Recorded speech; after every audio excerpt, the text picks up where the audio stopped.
जय श्री कृष्ण। मैं पंडित कुणाल व्यास आपका इस चैनल में स्वागत करता हूं। अगर आप शास्त्रोक्त नीति और शास्त्रोक्त भावों को प्राप्त करना चाहते हैं तो इस चैनल को अवश्य सब्सक्राइब कीजिएगा। यह चैनल पुराण और विविध सनातन बातों को आपके सामने प्रस्तुत करता रहता है। भागवत पुराण में और श्रीमद् भगवत गीता में एक प्रसंग बिल्कुल समानांतर देखने के लिए मिलता है। भागवत पुराण में यह प्रसंग माता देवहूति, जो कि कपिल मुनि की माता जी थी और कपिल मुनि के बीच में है। वहीं भगवत गीता के अंदर यह प्रसंग अर्जुन और भगवान श्री कृष्ण के बीच में है। एक समय की बात है जब माता देवहूति को यह पता चल जाता है कि कपिल मुनि स्वयं भगवान है, स्वयं विष्णु का ही अंशावतार है। तो माता देवहूति यह सोचती है कि जल्दी से मैं अपने एक प्रश्न का निराकरण भगवान से करवा लूँ।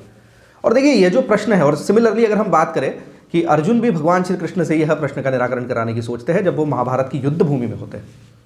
देखिए यह प्रश्न माता देवहूति और श्री अर्जुन का ही नहीं है, यह प्रश्न हम सभी भक्तगणों का है जो यह सोचते हैं कि भक्ति किस प्रकार करें। तो माता देवहूति का प्रश्न भगवान से यह था, हे भगवान, हे प्रभु, आप इस रूप में आए हैं, मेरे इस प्रश्न का आप निराकरण करें जो कि बड़ा ही जटिल है। मैं आपसे यह पूछना चाहती हूं कि आपको किस प्रकार के भक्त अत्यंत प्रिय है और मैं भक्ति किस प्रकार करूं।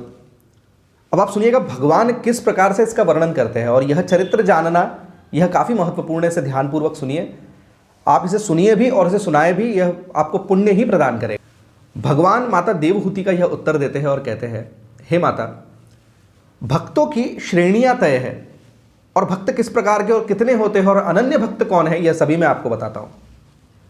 भगवान यह कहते हैं, सबसे निम्न भक्त अर्थात सबसे नीचे जो भक्त आएगा, लोअर लेवल पे जो भक्त आएगा, वह भक्त वह होता है जो मुझे पूजता तो है, जो मुझे भजता तो है, और वो केवल और केवल दुखों के निवारण के लिए भजता है या अप्राप्त वस्तुओं के लिए मुझे भजता है, किसी मनोकामना की पूर्ति के लिए मुझे भजता है। भगवान ने उसे सबसे निम्न कैटेगरी में रखा हुआ है, सबसे मिनिमम, सबसे लोअर कैटेगरी के अंदर रखा हुआ है।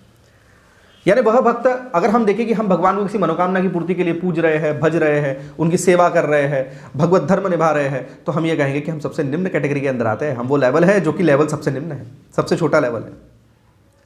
भगवान कहते हैं, माता, उससे ऊपर वह भक्त आते हैं जो मुझे सुख में भजते हैं। आप समझिएगा यहाँ पर डिफरेंस को। एक तो कैटेगरी हो गई जो मुझे दुख में भजते हैं। दुख में तो हर भक्त भगवान को पूजता है। जब आपको दुख आता है आप राम राम करते हैं, कृष्ण कृष्ण करते हैं। पर सुख में जल्दी एक भक्त भगवान को नहीं पूजता। अगर सुख में आप भगवान को पूजने लग जाए तो आपको दुख होगा ही नहीं। जैसे कबीरदास जी कहते हैं कि दुख में सुमिरन सब करे, सुख में करे ना कोई। जो सुख में सुमिरन करे तो दुख काहे को होई। तो भगवान कहते हैं कि वह भक्त मुझे अत्यंत प्रिय है जो मुझे सुख में भजता है, सुख में पूज रहा है। हर वह कोई वस्तु अगर प्राप्त हो गई तो सारा श्रेय भगवान को अर्पित कर दे रहा है, ये सब कुछ भगवान के कारण ही हुआ, अपने ऊपर कुछ भी श्रेय नहीं ले रहा है। वह भक्त मुझे और प्रिय है। पर उससे भी प्रिय मुझे वह भक्त है जो मुझे स्वर्गादि लोकों के लिए भजते हैं। अर्थात यह है कि वह भक्त जो मुझे स्वर्ग के लिए पूज रहे हैं वो मुझे जीवन भर निरंतर भजते रहेंगे, क्योंकि उन्हें स्वर्ग लोक की प्राप्ति करनी है। यहाँ पर भक्ति की इंटेंसिटी देखी जा रही है कि भक्ति कितनी हो रही है, उसके हिसाब से भक्तों का चयन है। तो स्वर्गादि लोगों के लिए भजने वाले भक्त मुझे उनसे भी प्रिय है जो मुझे सुखों के लिए भजते हैं मृत्यु लोक में। उससे ऊपर भी वह भक्त आते हैं जो मुझे वैकुंठ के लिए भजते हैं।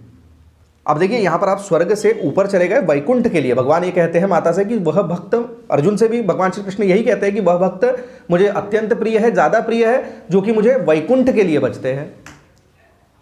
वैकुंठ के अंदर क्योंकि साक्षात मैं ही हूं और भक्त मेरे लिए ही मुझे भज रहा है, तो वह मुझे और अधिक प्रिय हुआ, वो मेरी और ज्यादा भक्ति कर रहा है। अब माता देवहूति से रहा नहीं जाता, भगवान से वो कहती है कि ठीक है भगवान, मुझे अपना उत्तर मिल गया।